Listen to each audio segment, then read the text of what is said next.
Good afternoon. Thank you so much. It is 3:30, and I'm going to go ahead and open up the meeting. My name is Leslie Napper,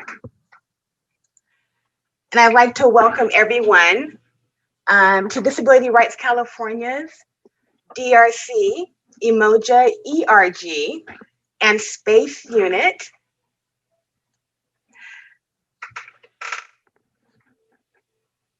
As we celebration meeting as we honor Black History Month. This is our Black History Month discussion on the intersectionality of being Black and living with a disability. Again, my name is Leslie Napper. I'm an advocate with Disability Rights California, a Black person living with a disability, and a proud member of DRC's Emoja ERG, which is an employee resource group. Emoja means unity. This is a safe Black space for DRC's employees that identify as Black. DRC has several employee resource groups representing the rich diversity of DRC's workplace, and we hope to have this discussion. Hope this discussion will be the first of many discussions to come as we dive into the intersectionality of culture and disabilities. But before we get started, and as people trickle in, welcome. I do have a few housekeeping tips to share with us, if that's okay. We strongly encourage everyone to be mindful of these tips to ensure that we have an inclusive and accessible meeting. We ask all of you to please observe. We encourage you to turn on your web camera. By turning on your cameras, our communication can be richer and more successful. Please mute yourself when it's not your turn to speak. I will also be moderating this meeting. And when I call upon you, please unmute yourself, state your name, and just give us a quick little wave. And we'll do our best to speak clearly and at a measured pace so the interpreters and captioners can accurately reflect our conversation. If you experience any video technical difficulties for our panelists during the meeting, please just leave the Zoom and meeting and then join us by phone, and then we'll connect with you privately. We've also allotted a little time for a question and answer period at the end of this discussion. And so we'll do our best, or I will do my best, to make sure that we're accountable to honoring the agenda. Anything we cannot address today gives us opportunity for a part 2. So we're excited about that too. And to let you know that this discussion will be recorded so we can share for anyone that's unable to attend today for future viewing. So with that being said, I want to say welcome. None of this would be possible without the vision and the leadership of our executive director, Andy Imparato, and the support of our board of directors. So without further ado, I would like to invite one of our executive board members, Dika McLean, to help us open this meeting. Dika? Hello, everyone. Real quick, housekeeping rules. For me, I'm asking for a reasonable accommodation. We're going to call it that. I prefer to have my picture instead of using my camera because there's issues. So I hope that won't be a problem. So I wanted to get that out there because I'm not trying to be a rebel. Now, in other circles, people do tell me I'm a rebel, but today I'm going to be a good rebel, good trouble, as John Lewis would say. So I thank you for the opportunity to be speaking before each and every one of you. I like the participants numbers, 103. Wow, that's what I'm talking about. So with that being said, I want to share about myself, and then we're going to get down to the real talk. It's nothing like real talk, and I'm glad that we have this platform to have real talk. My name is Dika Monique McLean. I go by change agent. I go by social justice advocate, disability advocate, and whatever issue comes before me where I can be a voice. I did not grow up wanting to be a voice. That was the furthest thing from my mind. How I ended up in the circles or at the table the table where we can have a conversation. And I've learned lately, it's not about coming to the table just to have a conversation. It's about coming to the table where you can prepare the appetizer, you can prepare the dinner, you can prepare the dessert, and hey, you might need a little extra. That's what it's about when you're sitting at the table as an African American. I truly hope you guys can relate. So, I am a person with a disability. I am a proud African American Black woman. And oh, see, I messed it up. But hey, let me back up. Back up. I am Black, a proud African American woman. I am a woman, and I'm a person with a disability. When it comes to saying I'm Black, a woman with a disability, some people may call that three strikes. But I'm here to tell you it's not three strikes for me. It's all about my journey. How to make it right and encourage other people to don't look at their disability or being Black or a woman as a disadvantage. It's all about making it an advantage. So I'm making it an advantage for me. I was born with cerebral palsy. I was told the story changes from time to time, so I can't keep up with the story. But the latest story I was told by my parents and others, I was premature, maybe a pound and a half, maybe smaller. The doctors told my parents I was not going to live. They didn't know if I was going to live. And my father was in the military, and they were like, oh, you better find him because we don't know if she's going to make it through the night. Well, guess what, ladies and gentlemen? I don't know about you, but, my faith, God, I serve, had other things in mind because I'm here today. And I'm 53 years old. With that being said, I was going through my journey. When I was going to school, I was struggling. Did not know I had a learning disability. I was accused of being lazy. Couldn't do it. I didn't find out till I got in my junior college days that I had a learning disability. I was told when I took the test that according to a piece of paper, mind you, because that piece of paper will mess you up. So hear me when I say this to you today. Don't let a piece of paper define who you are. Don't let your disability define who you are. Don't let being Black define who you are or a woman. You just do what you do. So they gave me the test, and the lady knew me personally, and she said, if I did not know you personally and saw all the things that you accomplished, then this paper would not match, because the paper told her something different. But because she knew me, she knew that wasn't correct. You see how a paper can mess you up? So that paper told her that I wasn't college material. That paper told her that I wouldn't be able to do half the stuff I've done. So when she told me that, I walked out the room with tears in my eyes. And then I went going back a little bit, Department of Rehab, the people that's supposed to help you. I'm not knocking them. I'm just telling you my story. That paper thing came up again. They were like, well, according to this, you're not college material. So I suggest you go to a workshop and take spoons out of a bag. I'm not knocking the workshops. It works for some people with disabilities, but I knew that wasn't for me. So I walked out crying, and I wasn't even trying to go to college, ladies and gentlemen, but because that person told me that, I went and checked into college. Along the way, like I said, I got tested, found out I had a learning disability, had my little moment, and I'm going to make it short right here. Remember I told you the paper said I wouldn't amount to this and that? Remember I told you this Department of Rehab told me I wasn't college material? Well, guess what? I'm able to put letters behind my name, and I earned every bit of them letters. So I got an AA, and they told me I wasn't college material. I got a BA, and they told me I wasn't college material. And I also got an MPA. Hello, but I'm not college material. One thing about me, don't tell Dika no, because I'm going to go out of my way to prove you wrong.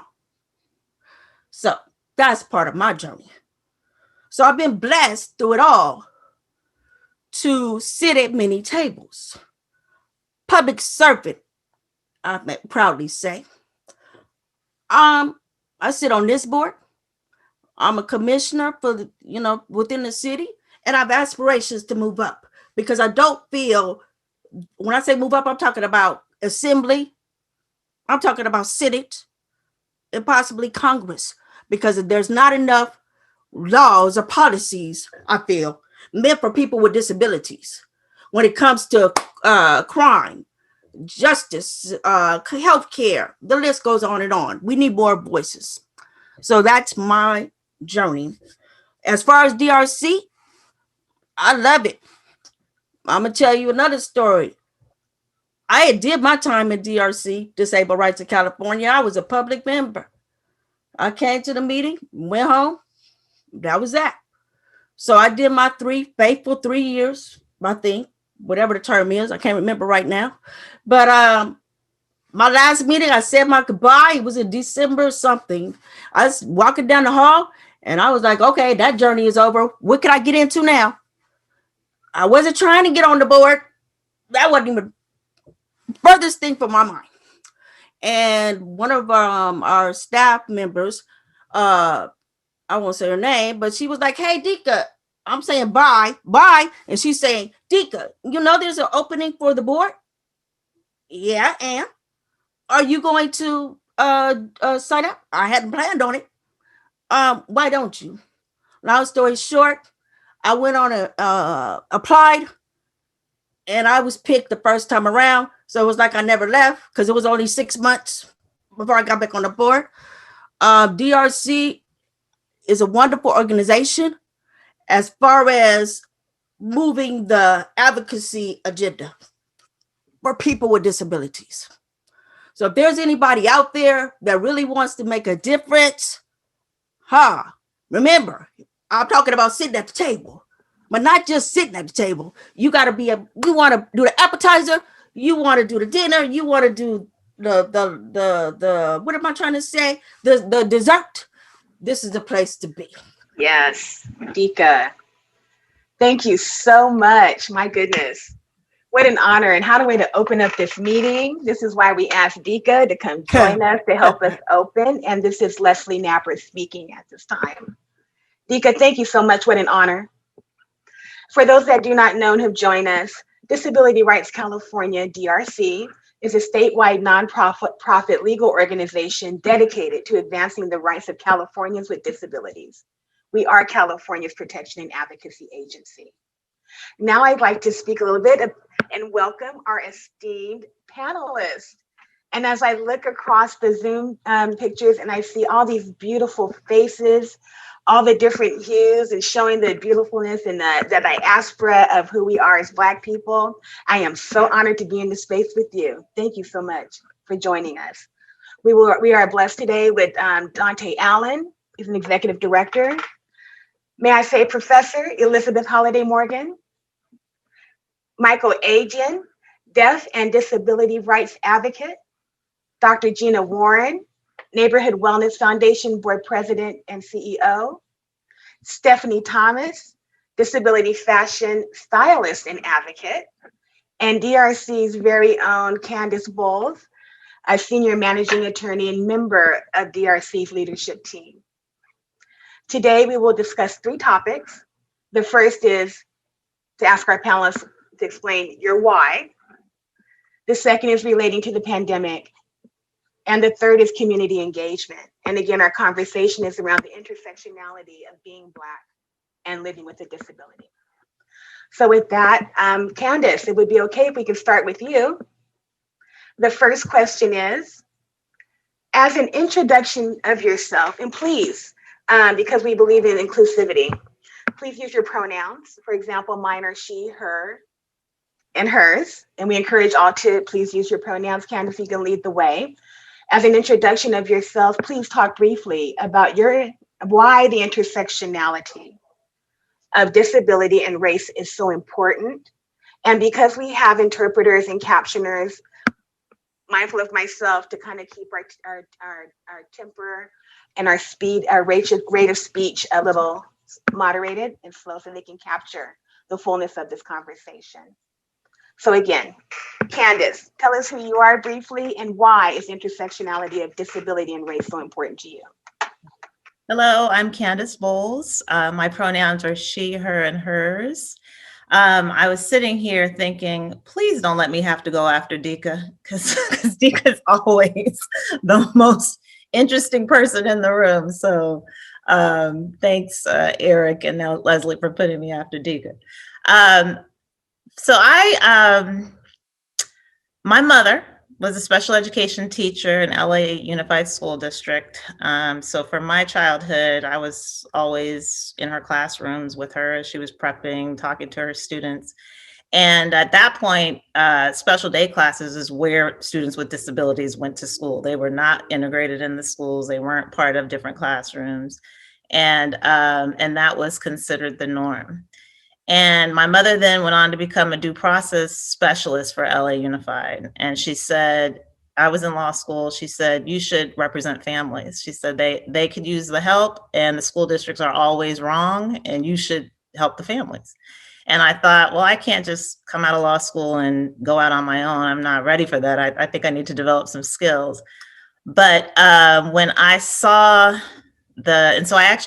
when I decided to have my first child, I stopped doing employment law and decided to start doing special ed law because it was a marriage of my two passions, which is children and education.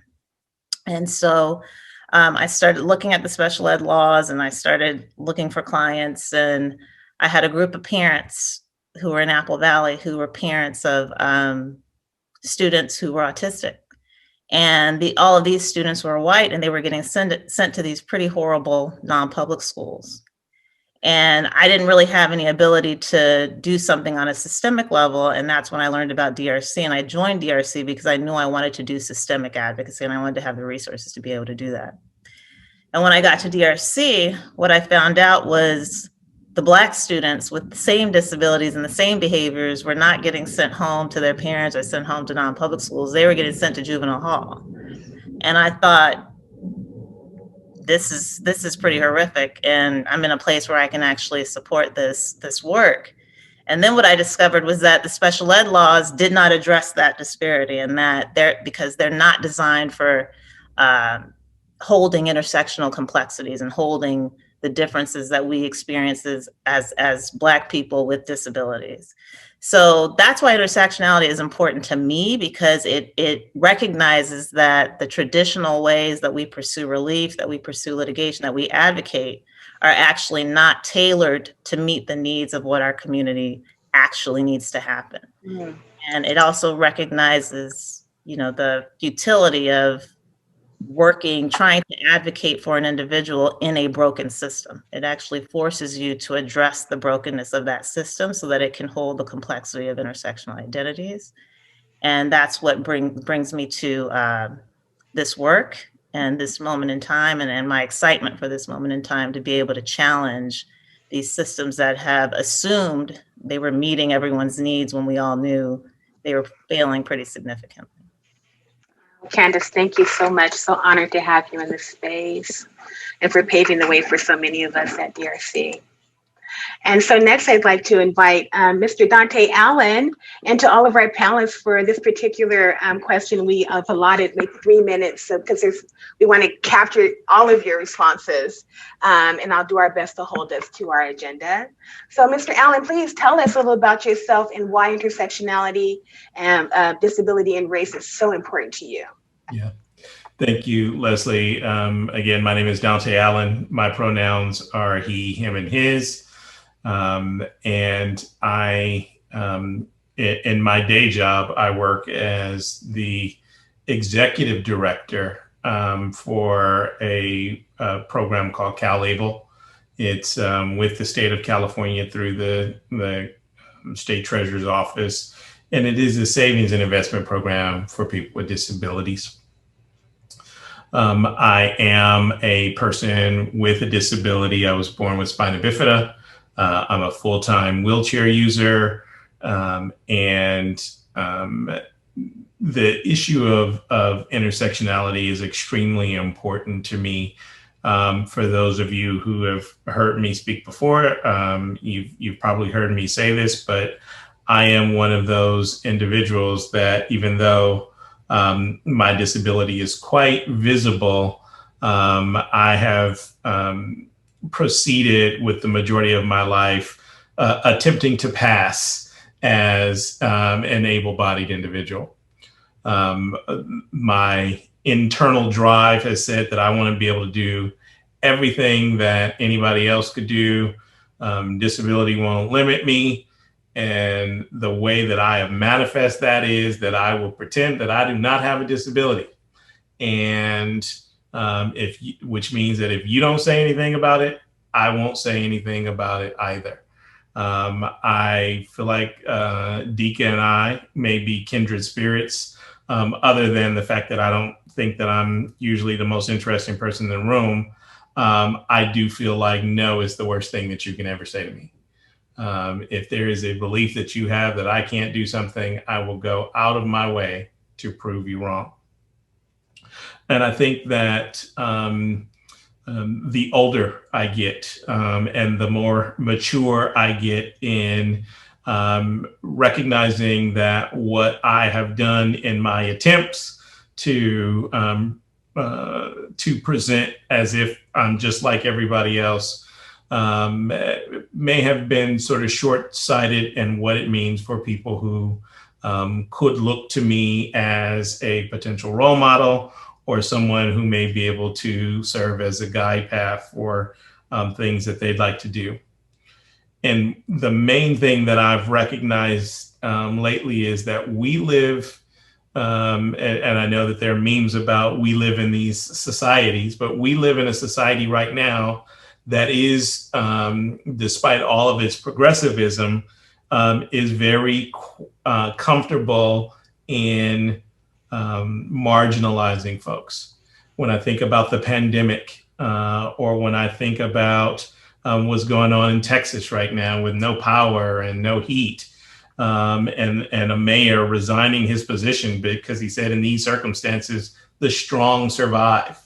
We are in a society right now that is very comfortable in limiting folks and placing labels on who is worthy of support and help and those sorts of things. And that's something that has been a driving force in my life of demanding it for myself.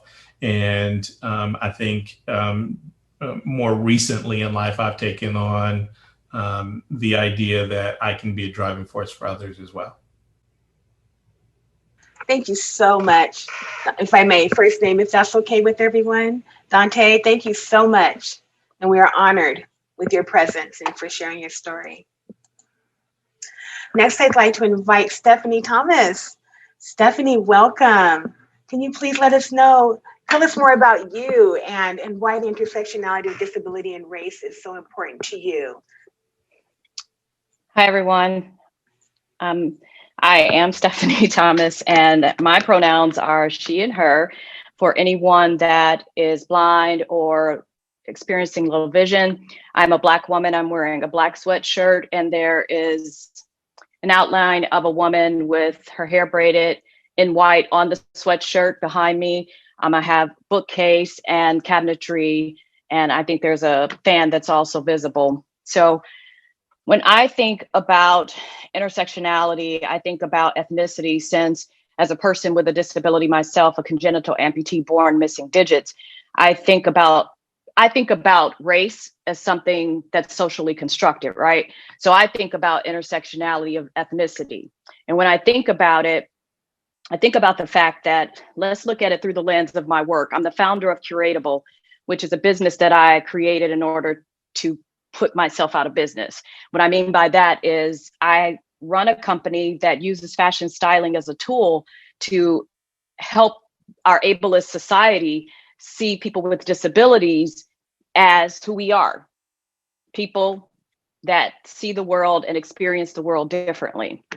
And so as a stylist working with, conglomerates, fashion brands, and my own community, I want you to know that I see disability through the social lens of disability, not through the medical lens, not through the charitable lens. And so with that perspective, I don't see disability as the issue. I see systemic ableism as the issue, meaning that if you can think back right now to any course that you've taken in grade school or in high school, where you literally learned about people with disabilities, not as super crips, not as this exception to the rule, not as an overcomer, but you've been taught to respectfully learn about figures in the disability community, our civil rights, different things like that. Most people cannot think back to a time that they've actually had a book or a course. That's why society has limitations. And the intersectionality to me is people don't see Black and brown bodies as bodies that experience pain. They don't see Black and brown bodies as bodies that are beautiful all the time. And I can say this because I'm in the rooms. No, we don't want that particular model. We want this model because people will have more empathy. If we have that model, make sure that they look more disabled. That's a whole nother conversation because there are people with visible and non-visible disabilities. So for me, I think intersectionality is really important because we're not a monolith, and it gives people an opportunity to understand that anyone can become a person with a disability at any time. And I think the more that we start to see disability as a culture, as a community, although people get to self-identify, I never put that on people, but for me personally, I reject the idea of having special needs and all of that. I don't see myself as an overcomer simply because this is how I was born. And so for me, it's nothing to overcome. It's for me to exist and exist unapologetically. Yes, that's a journey, and that is something that you grow through, you cry through, and some days you continue to go through. But I feel like it's a gift. I see disability and the intersectionality of disability as a gift to innovation. I see ableism as the barrier. So my perspective on it is hopeful, and my work with Curatable, styling for brands, styling for people, it's to really help people to see that disability is beautiful and that, like any other culture, should be respected. And it's not just for the SROI, the social return on investment. We're 15% of the entire population of the world. In my field alone, I think they said estimated by 2026, clothing for people with disabilities, that represents a $600 billion market.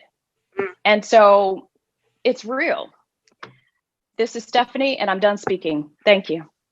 Don't be done. We want to hear more from you, Stephanie. I'm telling you right now. And I want to thank Stephanie because this is part of being inclusive, and we're honoring all of us with disabilities, that we should give the descriptors of who we are of ourselves for those that cannot see us on the screen as we can. So thank you for that. I'm not going to tell everybody that I'm what's in my house because I didn't clean it up yet, but we're going to work on that moving forward. So Ms. Stephanie, thank you for leading that discussion. So honored. Next, we'd like to invite, may I say, Professor Holiday Morgan. Thank you. So, can you hear me? Okay, great. My name is Elizabeth Morgan, and I go by the pronouns of she and her.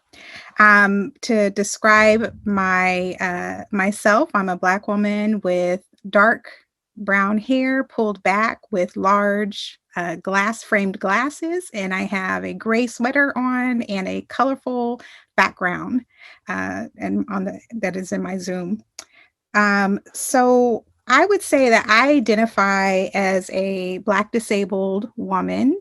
I have a learning disability. And another identifier that's really important to me is I identify as a mother scholar. And so that's a term that's come out of some critical race theorists that have talked about the aspect of how all your scholarship is connected to your lived experience of being a mother. And I really believe that my experience of being a mother, but specifically being a mother of two children with disabilities, one with dyslexia like her mom, and another with that is on the autism spectrum, is a big factor of what I do and who I am. So to answer the topic of why intersectionality is important, I truly do believe that disability is a topic within our community that is of particular importance, especially when we're talking about Black children, that we see overrepresentation in certain disability categories, intellectual disability, emotional disturbance, emotional disabilities, and also ADHD. We see some overrepresentation in those populations when we see identification, and we see underrepresentation in others, which really gets to, such as autism, which is what gets to the heart of my work and my research that I do. I specifically focus on how intersectionality is an aspect within the advocacy journey for Black mothers who navigate autism services for their children in schools and in service delivery systems such as early intervention and beyond. So that's my area. And I think this is particularly important because being a Black woman, I know and I recognize that everything is political. My identity, my existence is political. So we have to really be truthful about this aspect and also do the work to not only, have the discussion, but to undo some of the harmful systems that continue to have negative effects to our families and our children. Thank you. Elizabeth, thank you so much. We're so honored to have you. And I'm looking forward to further answering further questions. So I'd like to introduce now, please, if we may, Michael Aegean. Michael, please tell us a little bit about yourself and why the intersectionality of race and disability is so important. Sure. I'm very happy to. My name is Michael. This is my sign name. I go by him and he. And I wear glasses as well. And I'm wearing a gray shirt. But that is me. My day job is actually a behavioral therapist. And I work with persons with disabilities that are deaf.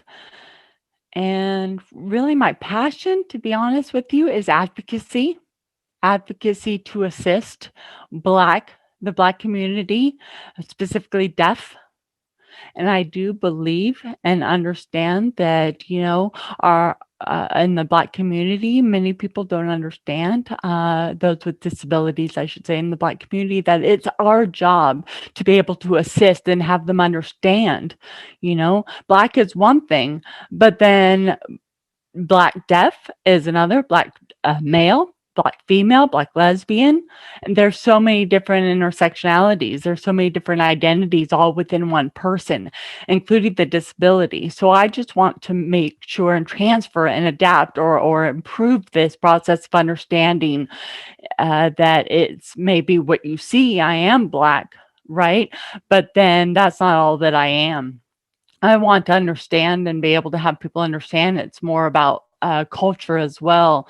And what's sad is, people with disabilities is not something that's well accepted. And in school, I want to be able to make sure that there's a voice, that their voice gets heard in the academic system, right? And oftentimes there's a lot of resistance there. People that see me, right, in the movement, we're fighting for change. And after today, yes, I am a Black man first. I'm a deaf person second, is often how people see me. I'm always Black first. And I want to make sure that people understand that there's more, that I'm a Black deaf man. I do. The disability as well needs to be prominent to where there's more accessibility in more places, in more environments. So I'm very motivated by that. And I strongly believe in BLM. And with the Black Lives Matter movement, it's wonderful to provide that access to, for example, having interpreters set up at events, right? To have interpreters there at those Black Lives Matter movements was wonderful. It's great progress. It shows that we can understand, and there is something that is being recognized about accessibility for those with disabilities. So to fight for our voice, to be heard, and we are proud, and we want that to be understood. So that's a little bit about me. Thank you. Thank you. Thank you so much. It's so honored to have you here. And I want to thank you again, Michael, for participating in DRC's Umoja ERG video. And we'll share, we'll have share a resource and the link somehow to everyone to participate. So Michael, thank you for your time. And next, I would like to introduce Dr. Gina Warren. Dr. Warren, please join us. I'm so grateful you're able to make it. And please tell us about yourself and why is intersectionality of race and disability so important to you?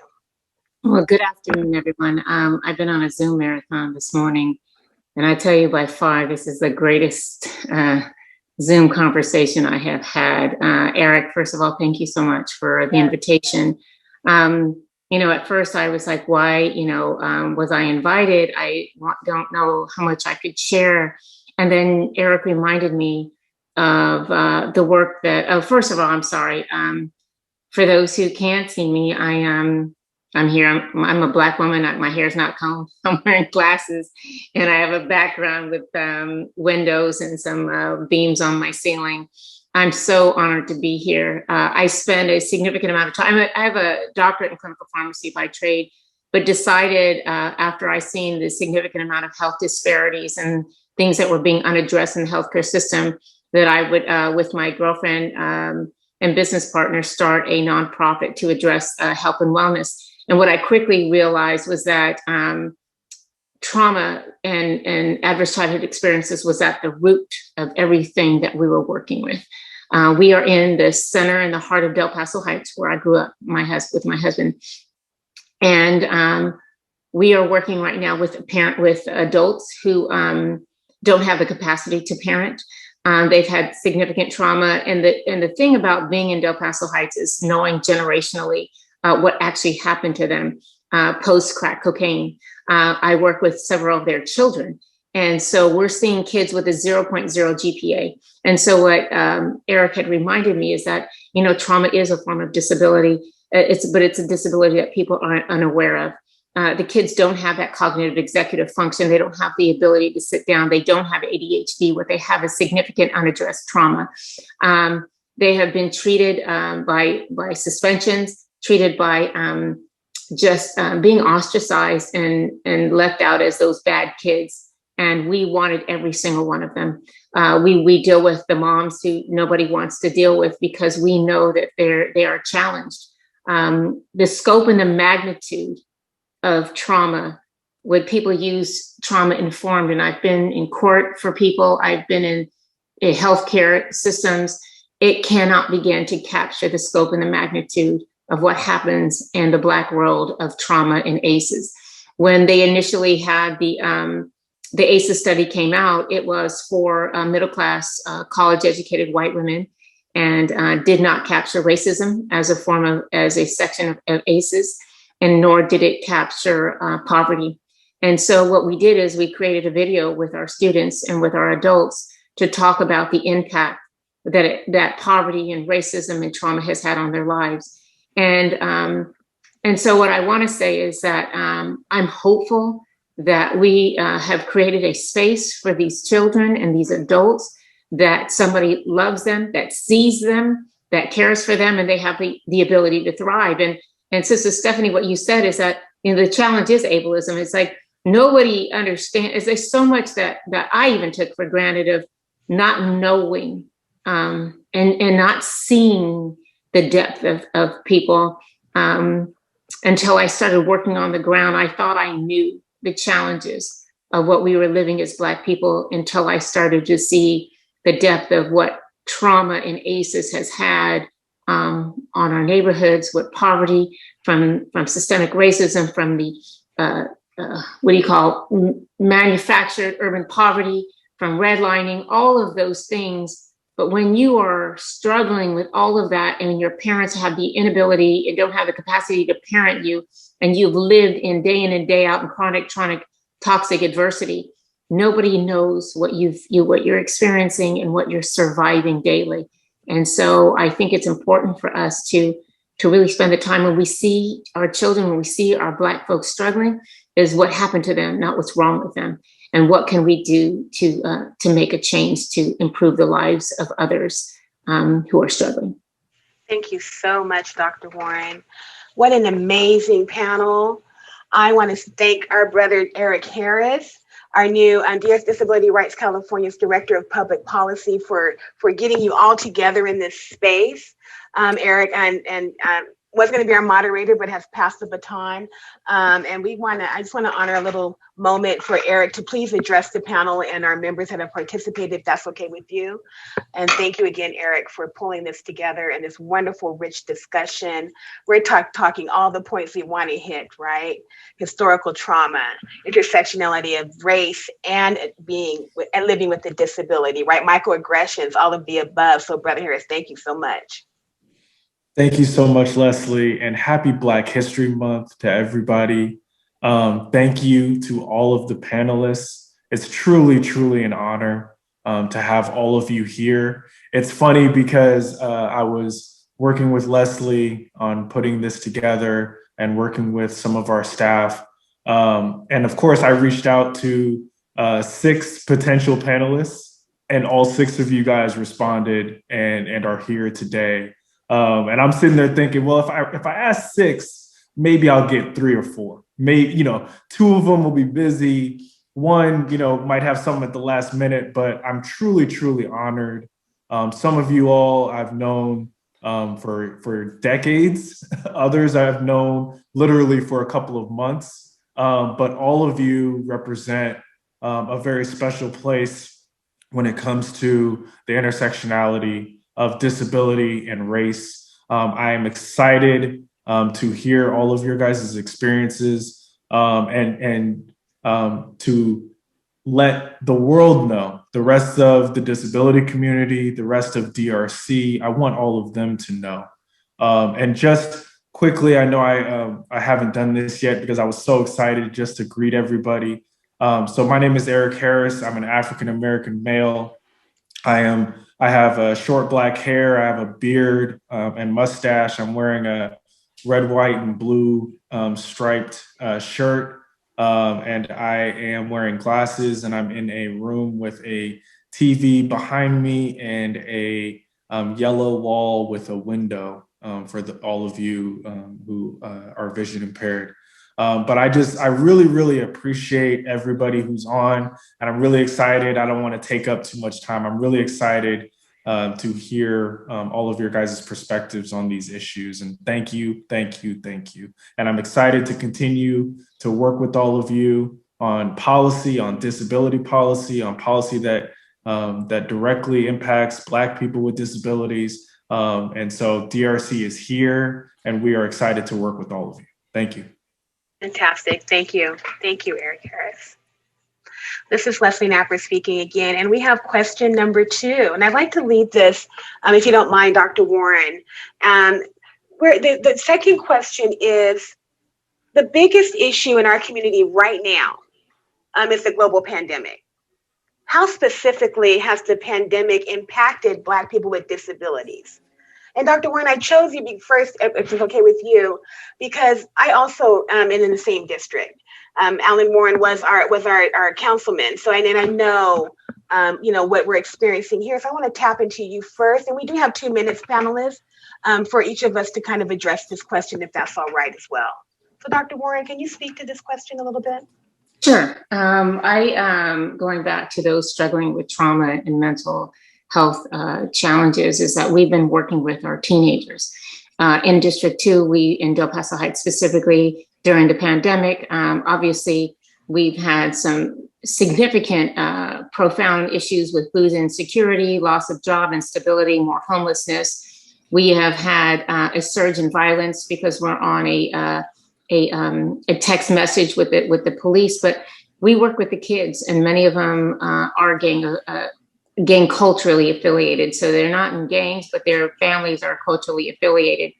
And we were hosting mental, what we call teen talks in my backyard because they felt safe there. And we couldn't go to the center because it was across the street from where we felt there were some challenges. but but there's a rise in domestic abuse, but our kids do not have that space to say that I'm scared, to say that I'm struggling, to say that there's 7 of us in a 2-bedroom home, to say mama's boyfriend's looking at me the wrong way. I'm struggling. I'm tired. I'm tired of living like this. I'm tired of going to the mall and seeing 2 dead bodies that I have to walk across. I'm tired of people seeing me and labeling me as disadvantaged and underrepresented, or that I'm a person, that I'm Black and that I'm brown and that I'm born poor. And so are my parents and their grandparents. And I don't want resources to be determined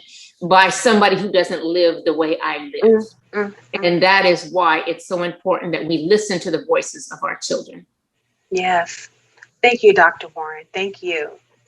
I'd like to ask them, Professor Morgan, because you work so closely with the families and our development, children or adult children or parents with intellectual or developmental disabilities. And what is the biggest issue or the impact to this community or Black community members during this global pandemic? It's funny you said that. I actually feel like COVID-19 and this pandemic has been the world's Hurricane Katrina.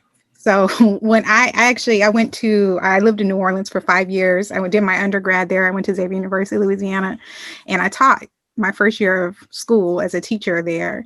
And, we know that the people that were most adversely impacted by Katrina were those that were most impacted by generations of systemic and systematic oppressions.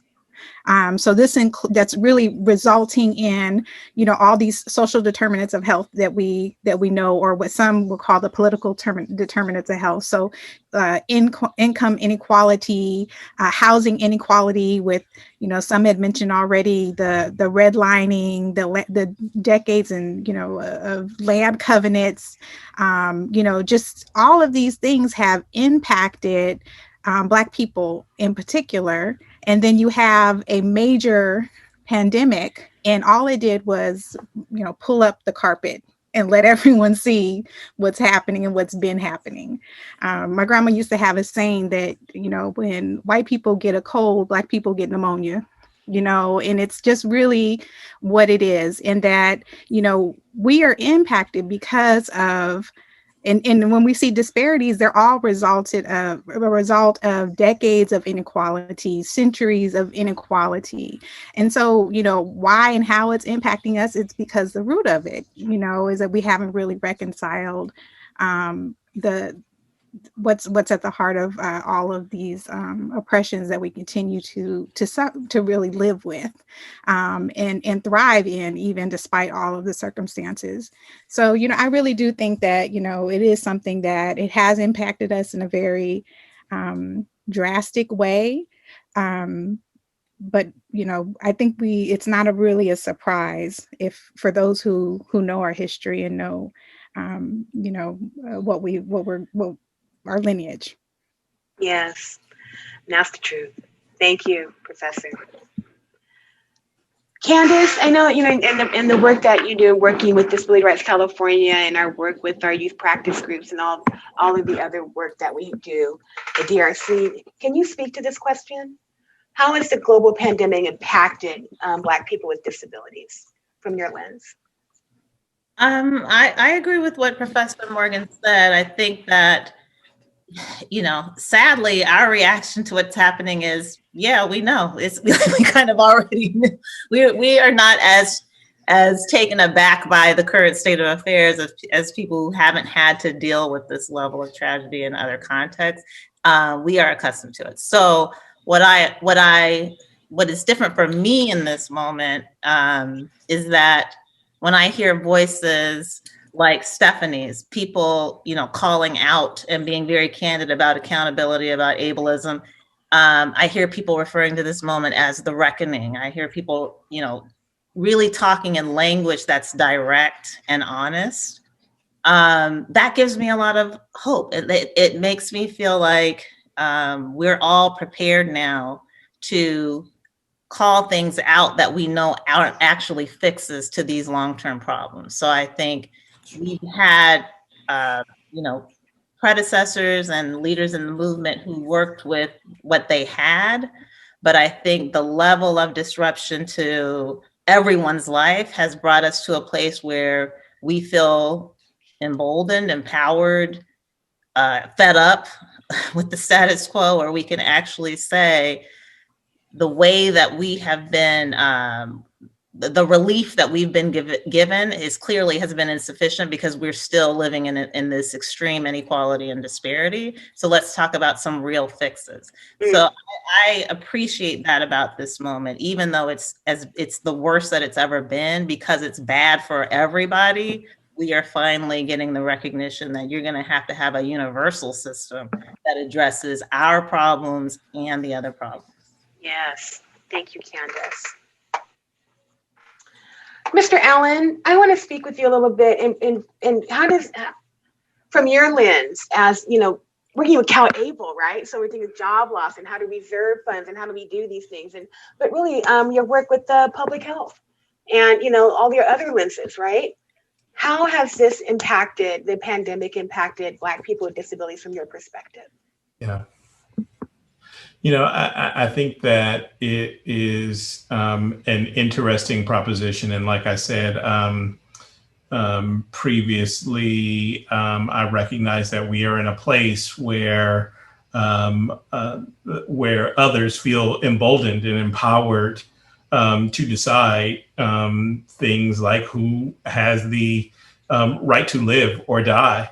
Or have access to the things that we need. And so my background is in communication, and I have worked in a number of organizations that have colored the lens that I look at the world with. I was at the highest levels of a national healthcare organization, Kaiser Permanente. I also served as the communications officer for the Office of Health Equity in the California Department of Public Health. And I fully recognize and embrace the social determinants of health, and find it so interesting that in this day and age, with all the evidence regarding life expectancy, and probabilities, that we still have this notion of arguing whether or not systemic racism is a real thing. I will, spoiler alert, let you know that yes, it is very real. You can skip the reading and know that it is extremely impactful to know that here I live in halfway between Sacramento and San Francisco, and recognize that depending on where you're born and what color you are, there can be, a 17-year gap in your life expectancy with a number of factors. And knowing that, depending on the color of your skin, you can out-educate the very factors that impact your life expectancy. Sir, yes, sir.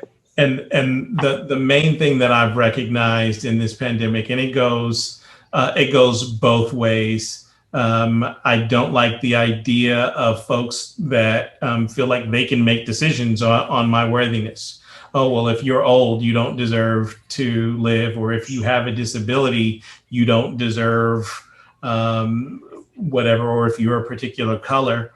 But the thing that bothers me just as much, if not more so, is to listen to my Black brothers and sisters who say, I'm gonna take the vaccine, but I'm gonna wait a little while to see what's going on with it, as if we have an internal research scientist in us that says that, 3 months is not enough, but 6 months is just the right amount of time for us to know. And that's not to downplay our natural distrust of systems, because systems have done us very poorly in the past. But the reality is we are in a situation where people are dying on a regular basis. We are often participants in that with the choices that we make. And so this trend against scientists or science and the trends against it's striking to me that Black people have all of a sudden become anti-vaxxers, because that is, and I know that I'm generalizing, but the statistics bear it out. We are the most affected by this COVID-19, and we are the least likely to go and get a vaccine that would protect us. So all of these things combined leave me in a position that we have to take more active steps. And yes, we have to allow ourselves the opportunity to critically think those. But if you have family members, or if you yourself are one of those people that are saying, this ain't for me right now, but I might be more willing to do it in a few weeks or a few months, I would encourage you highly to go and read an article, listen to people that you trust because they are out there and they are telling you facts. And if you heard that somebody is dying because of the vaccine, think about the 500,000 people the number that we'll reach this week of people that have died since this crisis started just a little less than a year ago. And so I know that might be a little bit different than the path that I could have took with what I said, but it's something that's heavy on my mind right now, especially since I'm amongst family and there are people with disabilities. We are in a position where the opportunity for us to make it beyond this is in front of us. And I would encourage you to study up as best you can to make it through. Thank you, Mr. Allen. Thank you so much. And yes, thank you for acknowledging this is a safe space here with family. And I'm so glad we're talking about it because we need to. So thank you, all of you.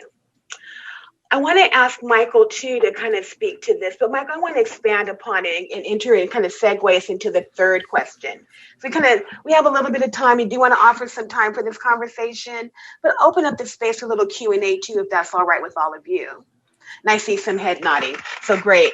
And thumbs up. Thank you so much. So thinking the pandemic, right, and how it's affecting our Black community. But there's a third question. And Michael and Stephanie, I'm going to come to you after Michael, if that's all right. Because my name is Leslie Napper. I am I'm a Black woman. I'm a little heavy set, wear glasses, and I have a headset so I can speak to you, can hear me clearly over my head, and my background of my home with the wall divider and some pictures and plants. But I'm also a person that lives with a mental health disability. And so we're thinking of the pandemic and how it's affecting us as Black people. And the third question is to our members. As a Black community, we have a tendency to kind of play some things off when it comes to disability, particularly mental health. You know, that's so crazy, cousin Leslie, or, don't mind her, that's just how she is, or my back hurts, so I'm just a little tired, been tired for a little while. However we do it, how we express wellness, right? Or not in our wellness. And given our historical trauma and this conversation, how we're talking unapologetically about the trauma pieces, the microaggression pieces, the natural events, this racism, right? How can we encourage our folks with disabilities, especially mental health, to be more open about our disabilities or their disabilities? How can we achieve community wellness? Michael, can you speak to these questions? Yes, I sure can. Okay, I was focusing on, I'm going to voice the So we'll focus on the third question. I really believe that mental health is so important. I work with a lot of deaf children with autism, and I noticed with autism, I work with autism, and we've been noticing that because of the home life, because of working through Zoom, that then I had access to the services they need. So I know that a lot of Black youth are just missing opportunity to be not the active things you need. And that's really important to me, knowing that they need those services. And through Zoom, it's not enough. And then that makes you realize that our society don't care enough about Black and brown people. No, our education system's not working good enough for kids with disabilities. And I also noticing that if we were back, remember, they'll put the black and brown kids first. And that's not good. That's not from mental health. You're really dealing with trauma and everything right now. And no, that's something that we have to think really hard about. How do we make sure that our Black youth are feeling okay? Everybody asking them their needs. I've been asking about how they feel. I think nobody's talking about their needs who are Black and disabled. We don't know enough about that. So we need to focus more on that, how to make sure we can help them with their needs. I feel really bad because we've been closed since almost 1 year pretty soon. And I know a lot of my clients and students are backtracking because they don't have the services they need all the time. So when we were there in person, it was easier to manage, to teach, and grow. So I feel like this is over. How do we manage going back to normal? And do we want to go back to normal? That's the real question. So I kind of making sure that we can help our community to grow and protect each other. So that's what I'm concerned and making sure that we can help our community be better.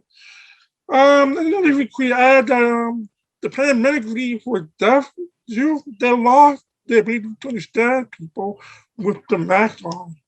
Because now we can't really access a lot of our community because we can't understand with the mask like this, right? No. So if we don't sign, it's worse now than before. So we lost that ability for deaf or hard of hearing. Can't really understand people without no sign. And it's always a crazy time, but I love all the answers everybody said recently, and I really feel really strongly about how we can maybe advocate more for people of color because we're actually losing that voice. Because nobody think about it. So because nobody think about it, we have to stand up and fight for it. Yes. And that's unfortunate, but this kind of made really teaching us that our society don't care about it. I sit in the trash. You know, and you really notice it more now than before. And I'm just hoping, even with the vaccine, we have a long way to go. We have a long way to go. And I think now is just the best time to be a Black community because, to be honest, we have the spotlight now. And we use our voice, our power, our advantages, our culture to build each other up for the better. Yes. Yes. Thank you, Brother Michael. Yes. And you just, yes. That's all I got to say to that is yes, yes. Stephanie, can you speak to it? I mean, I want to tap in a little bit because, as an entrepreneur and how conscious you are about these issues, how can we really encourage our folks to think about, disability differently? Our Black people seeking treatment, seeking wellness for our community, coming out of our silos and our closets and coming out unapologetically with our whole person. How can we encourage this? Thank you, Leslie. This is Stephanie speaking again. And I think about this a lot. I think about it, first, I always start with like the inner person, right? And I think about faith. And I think about a lot of conversations I've had with people around faith. I'm speaking specifically Judeo-Christian faith and even other faith groups. The idea of disability among Black people and faith groups all across the spectrum is not a very friendly relationship. And a lot of people that would go to faith for their health and, mental health and wellness, they're often confronted with the idea that disability is something to be hidden or healed.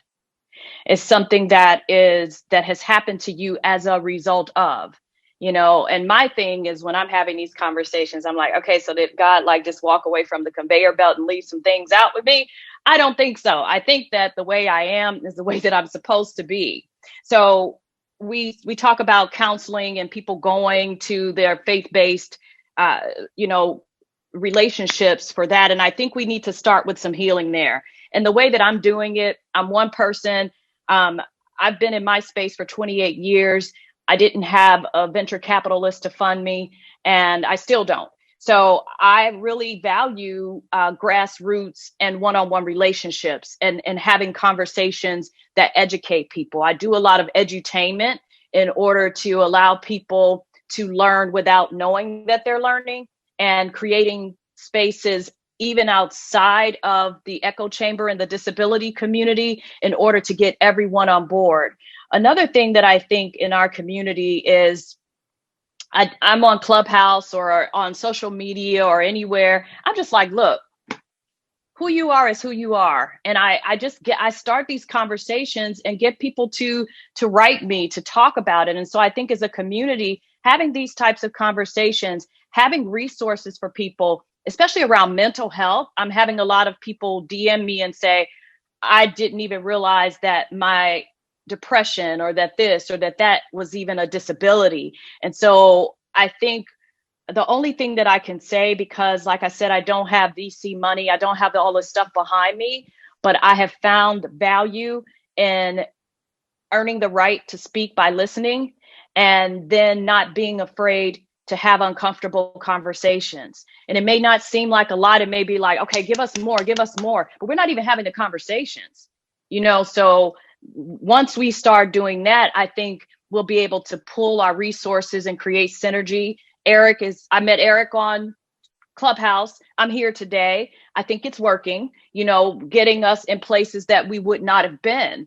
And I think that a lot of times, and if I could just be really frank about this, clothing for people with disabilities in general has been around since the 1800s. I'm working on a book for Bloomsbury about the history of dressing with disabilities. The number one reason that we do not have clothing in stores for people with disabilities is simply because there's never been a market. Even as recent as the 1960s, when Helen Cookman and Muriel Zimmerman were able to put together something that over 30 major designers backed, they still, I have books and books and books of people talking about there is no market. But what's different today? Social media. Social media gives you an opportunity to see a person transferring. It gives a young Black child that may not have, internet at their home. They may be able, once they're talking to their friends, there may be other ways that they can communicate and find out and learn things. And I'm only one person. I work in a pretty specific field, but I'm just telling you what's worked for me. And I don't know if it's going to help anyone or not, but that's what I do, and that's what works for me. This is Stephanie. I'm done speaking. I don't know about anybody else, and Stephanie, we need to talk later, because we need to have all of y'all here a little bit later, a little bit different. So I think each one of you needs your own space to have this conversation. So please answer the emails, because we're coming. So blessed for this group. I'd like to, Dr. Morgan, Dr. Warren, excuse me, Dr. Warren, if that's okay, excuse me. No, well, Professor Morgan, you're already there, so stay there. Stay there, Professor Morgan. I see you. Can you address this issue, and particularly with the community that you work with? Like, how do we address, because I think of the caregivers, and how do we seek wellness, and even our children, everybody's in the home. What's happening? How do we encourage wellness? How do we reach out? How do we engage? Thank you. That's a very important question. And I do agree with Stephanie's comments, in that providing open forums and having this awareness and discussion like what we're having today is a key part of that. One of the things that I do at UC Davis at the Mind Institute is I run a support group for Black families who have children with disabilities, and it's called Sankofa. And we, and the word Sankofa means to go back and fetch it. It's from the Twi language in Ghana. And the whole goal is to be able to get any information and give it back to our community.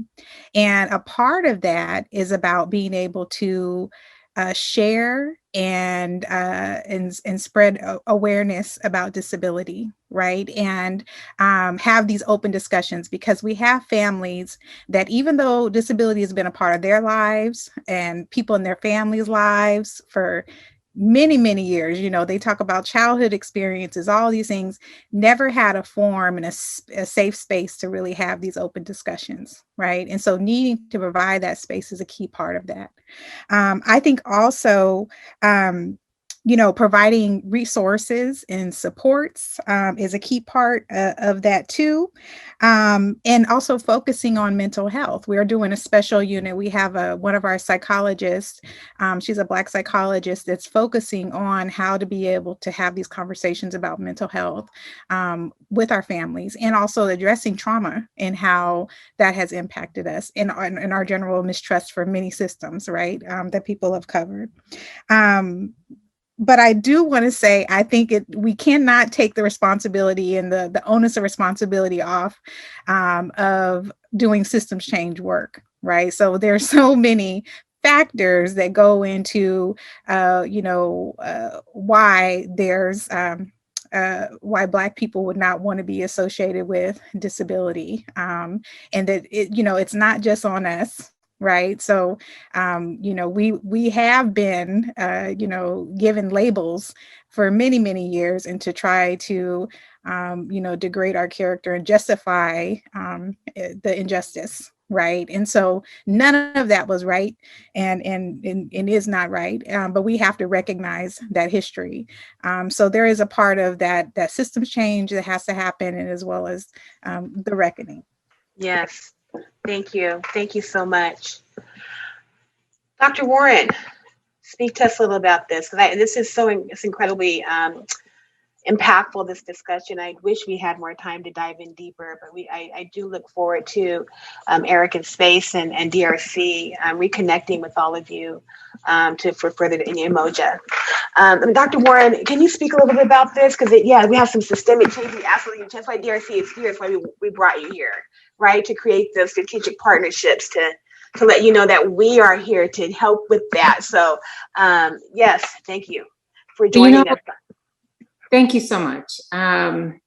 Several things. We can sit here and talk all night. I'd be happy. It wouldn't feel like a chore, but something that I'm so deeply passionate about. But, in so many different avenues, like right now, we have a partnership with Dignity Health. And what we had proposed was a project called Truth Sets You Free to disrupt those generational secrets that we continue to eat at our very core. And so we're working with two churches in particular, because working with some church leaders to help reimagine what the Black church looks like. I asked to partner with them to say, what will that look like when we can begin to address the trauma and the issues and those generational secrets that continue to be passed generationally.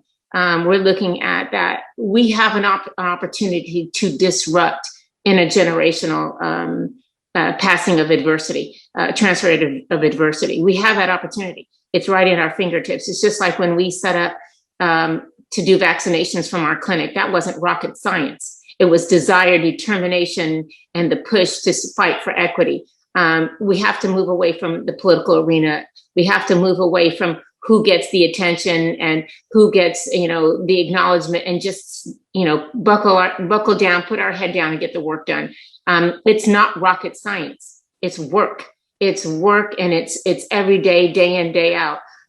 Seeing kids come from 0.0 and seeing their GPA go up, that wasn't rocket science. It's loving these kids and acknowledging the fact that we are struggling. And where are we going to provide that space to be free? I feel free when we have our sister to sister healing circles.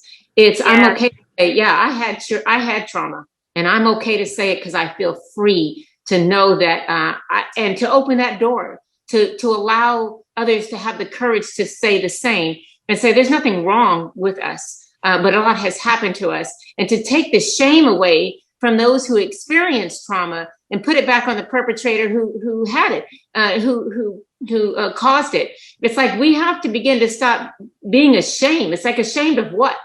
Ashamed of what has happened to us? That is what's holding us back. It's like, why are we ashamed? It's like we need to transfer that shame to something else and make it an empowerment. Every day working with the kids and the women, it's like, you have nothing to be ashamed of. You overcame, You thrived from despite that. And here we are. But what are we going to do now to make sure that our other little girls and our other little boys don't have the same experiences? That power is in our hands. And we don't have to wait for outside sources to do that. That's something that we do ourselves. You build from the inside out and the bottom up. You don't wait for the top down to happen. They don't have the same desire to see change for us. We have to see it for ourselves. And so when you see that it can happen, it encourages you to keep pushing and moving forward and to encourage others to do the same. Wow. Wow. Powerful. I want to continue this conversation. I'm going to ask Mr. Allen, from your lens and the question, but I also want to open up the space a little bit. We have about 15 minutes before our meeting closes. We want to open up the space for any questions or answers for the panelists at this time. So please raise your hand if you have the ability to do that, or I don't know if there's our chat open for any questions that we can ask to the panelists. So Mr. Allen, the question. We're going to kind of keep it brief in case we get some. I don't want to make it that brief. I want us to keep this conversation going, but allow time for the questions and for us to properly close the meeting at 5, keeping to our agenda if okay. Bull, how do we achieve community wellness from your perspective? I think I have been floored and thoroughly impressed by all of the panelists and the things that they've said. And, I think that when I look at my own past and how I started this conversation saying that I was one of those folks that attempted to pass or was a closeted person with a disability, a lot of it is rooted in shame. In shame that my body doesn't behave the way that I want it or need it to in those circumstances. And it is so deeply rooted that being a person born with a disability, goes back to childhood and the jokes or the teasing that kids do because they don't know any better. And I think that one of the biggest opportunities that I missed in pretending like I didn't have this disability was my ability to band together with people who are like me, the people that could understand exactly what I was going through because they were going through it too. And so we need safe spaces to be ourselves because an open society doesn't always allow you to. I admire the people who are able to go and be themselves in every situation. I am not one of those people. So I hold things very close to vest, and it is heavy. It is incredibly heavy to the point where I can't tell you the last time that I cried, but just saying out loud how heavy it is makes me feel like I want to cry just to let it out. And so wellness comes from understanding that what we are going through is not unique to us. It may feel like it, but it is not. And so we need to gather in safe spaces that allow us to be ourselves, that and that we don't make fun of it when people recognize that they are struggling on a daily basis. And so I know good friends of mine that belong to sister circles or that have to go out and have that cigar smoke with the friends just to be able to let go of all of the things that they try to carry on their own. And I highly encourage, if you're not doing it now, and even if you don't feel like you're struggling, I guarantee you at some point you will be. So go and seek those opportunities where they exist. Thank you. Thank you. And it's a virtual hug wrapping around you, Brother Allen. Okay. And thank you all, family. It feels like family. I'm really loving this. I'm so grateful for Eric, Brother Eric Harris, to putting us all together in the same space. We do have, I'm wondering if we have any questions and opening up the floor. Just taking a deep breath and no, ashe, ashe, ashe. To all of you, thank you so much for this very rich conversation that we've had today. If there's any closing words that you would like to share, please step forward. Candace, would you like to say anything, or anyone, as we close this, as we enter into the closing, in our last 10 minutes together for this moment? And I certainly hope that we have other moments together to continue the conversation in our safe spaces. And I like what you said, Brother Allen, that no, it's not unique to us. There's more. We're rich. California and California alone, our diversity is so rich culturally. DRC, Umoja is not the only employee resource group within our organization, Disability Rights California. We have other Australia and others, and others that want to speak to the intersectionalities of race and culture, and disabilities, right? So not just race, but also culture. Right, our LGBTQ family, our caregivers, right? They're our family too, dealing with certain issues. We heard older adults, right? We have transitional age youth. There's so much that we can discuss. And so thank you for taking time for the first that we hope to be many more discussions. So as we enter into a close, final words, Candace?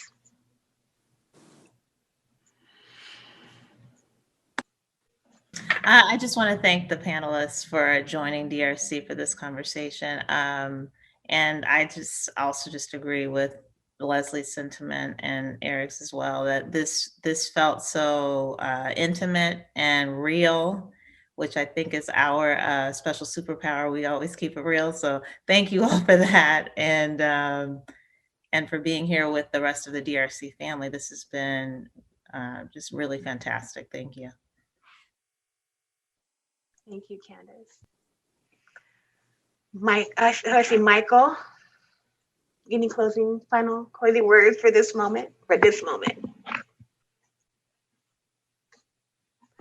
No, I just really want to say that, like you can say, it's very intimate space, and I really appreciate all the answers that we shared today to get better insight about what's going on in the Black community, the Black disabled community, and trying to figure out how we can work together to build the connection that we have, and maybe expand on that so we can do more for our community. So, but I'm just really proud to be part of it, given the opportunity to always be able to speak our piece. And I was really, really inspired by what everybody said today, and hoping I can apply that moving forward, and hopefully we can do more for our community. So, one thing we know, we have the power. We just don't know it yet. We come from strong ancestors. We're here for a reason, and we should use that to just do the great things we can do. Thank you for having me today. I appreciate it. Thank you. So, yes, we do have the power. Yes, thank you. Can I say anything? Yes. I also want to thank you, Leslie, for your moderation. You've been an excellent facilitator, so thank you for keeping the conversation going. We keep it moving. I get excited when we talk. Anything that has to do with empowering those of us with disabilities, particularly our Black community as a Black person, but just anything that involves us building up, taking the power as we take the power of Black, let's take back disability just overall. So I'm just so honored for the opportunity. I'd like to ask, thank you, Candace, I'm blushing, I'm trying to be cool. So I'd like that, Stephanie, do you have any closing words for us today? And I promise you, this is not going to be the last time we connect. We want to hear from you and all of you again. But for this moment. My closing statement is thank you for allowing me an opportunity to share. And I'm really excited because I don't often get to share with people here in California. So I'm usually working with people in other parts of the world. And I love the idea of building grassroots connections here.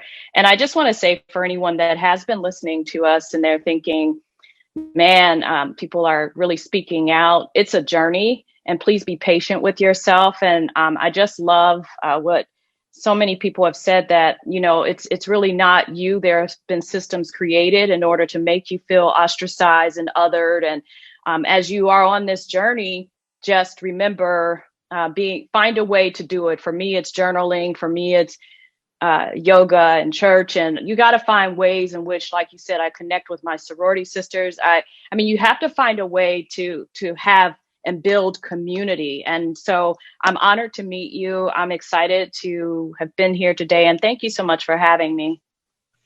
Such an honor. And I want to thank you because for some reason we shy away from saying faith-based, but that is an untapped resource, and we definitely need to get into our faith-based communities. Absolutely, across the board, everybody. So thank you for who you are and bringing yourself here today. It's such an honor. So let me ask Brother Allen, final word, sir, for this moment. Yeah, I really just want to echo what everyone else said, which is thank you. I hope that our audience gets as much out of this experience as I do. With the panelists, I find that I want to get to know you all better and connect with you in the future, and would encourage folks, if you're in the audience right now and know that there is something that is very moving and cathartic about being able to share your story. So even if you don't feel like this is within your comfort zone, or that you're not this type of open person, put yourself in the position and you may surprise yourself. There it is. Thank you. Thank you. Okay, so we have a few more minutes left, and we want to leave some space for Eric to close us out finally. But Dr. Warren and Professor Morgan, talk to us a little bit for this moment, your final words. I would like to say, Leslie, thank you. Eric, thank you. And what an incredible group of panelists. I feel honored to be invited here, and I feel like I'm leaving tonight enriched and in full.